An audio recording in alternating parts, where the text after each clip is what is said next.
I'm Dustin Shepard with Bearded Awareness. This is my channel. It's mindfulness for the rest of us. I'm certified in MBCT, MBSR, meditation teacher. I have some life coaching credentials and stuff like that. But I have a lot more experience than anything else.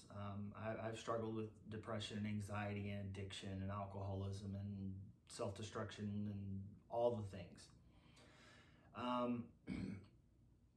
So I found something that worked for me, and I just want to share it with as many people as I can because it works, which is mindfulness-based stress relief and mindfulness-based cognitive therapy, what we say to ourselves in our minds and how our brain reacts. Today I want to talk about anxiety. Now, anxiety, for me, when I would tell people that I have anxiety, they would be like, what are you anxious about? And I never associated anxiety with anxiousness. I don't know why, it just never clicked. And then I started looking into it because I would get crippled by it. Several years ago, I worked down in the state of Texas, and my anxiety would be so high some days I couldn't even go in and buy something to drink or get gas or, buy anything. I couldn't go in the store, let alone go into work, because I was just so crippled by this anxiety. And my heart would beat fast. That feeling that you get right down through here in your vagus nerve. All of that is a physical feeling. And, for people that have never had extreme anxiety, I don't know if you can understand it. You can try with your books and degrees, as Lane Staley said. So what I want to do today is maybe explain a little bit about what I understand about anxiety and what I do to overcome it most of the time. I'm also going to have a meditation on anxiety, and it's called Give Me a Minute, because I'm way down in it, which is a reference to a Jason Isbell song called Anxiety. And that song makes total sense to me. The first time I heard it, I was like, yeah, he's had extreme anxiety. I connected with it, so maybe give it a listen. Just a little bit about how the brain works with anxiety. We have our reptilian brain, then we have our midbrain, which is basically it runs, our breathing, our muscles, our physical stuff. And then there's the amygdala. Now what happened, and then there's the frontal cortex, and that's the part of the brain that makes decisions, rationality. It sees things and differentiates one thing from another, colors and all that stuff. And somebody's going to say, yeah, you're completely wrong, but this is my understanding of it. The amygdala, which is kind of like the gatekeeper to your two parts of your brain, when something causes us anxiety, we have a reaction to it. Fight, flight, or freeze. It's just part of our evolution and our genome. It's something that's built into us.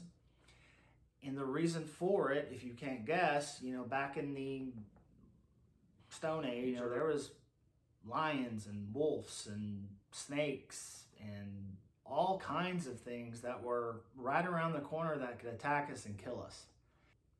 Over hundreds or thousands of years, it's kind of a survival thing. If you're taking a hike down a brush path somewhere and you think you see a snake 9 times and you jump out of the way, you still feel the anxiety and the adrenaline and stuff. But the way, I guess, evolution looks at it is at the 10th time, if it is a snake, all the other jumps and scares and all that stuff was worth it because it kept you alive. What happens now is we still have that part of the brain, and it can get triggered by the way somebody looks at you, worrying about someone you care about. Oh my God, I gotta go to work and do all this shit.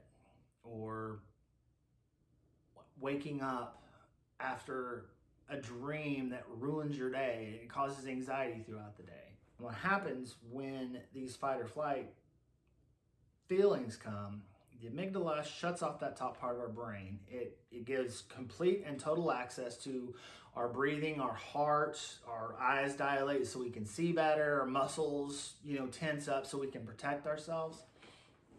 And that top part of the brain that does the parts of cognition and awareness and making sense out of what's going on around us, that kind of shuts down. So if you ever had anxiety so bad at the point you couldn't fucking think, it's because you couldn't fucking think. It's just the way it is. It's the way we're built. These days we don't have things chasing us, and a lot of, I haven't had a pit viper jump out at me in, well, never. But that brain part's still there. So our brain and ego, part of us that just does what it does. You can't blame your brain for being a brain. It thinks, it ruminates, it's there to protect us. Until we can get to that middle part where we can watch those thoughts, it runs our lives. So that comes and we are tensed up or, like protecting ourselves from something. It's like an imaginary danger.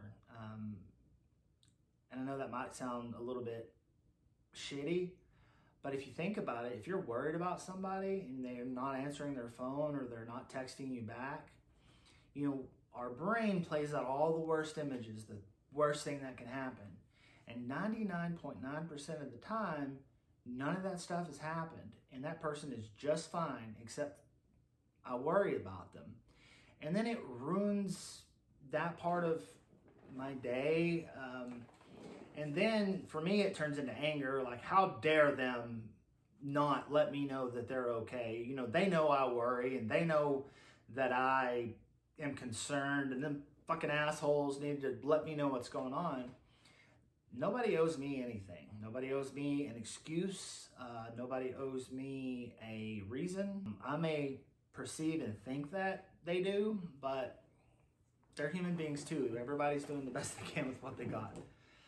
So right now, explaining what causes the anxiety, the reasons that we have anxiety, and the reasons that when we do have an anxiety attack or panic attack or whatever, we can't think straight. It's because that part of our brain shuts off.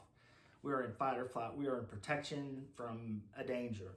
And that danger could be anything, real or made up. But it still causes the same thing. It's like, if you have a bad dream, like I mentioned earlier, you wake up, your body's still trying to protect itself. It doesn't differentiate what's real and what's not, unfortunately.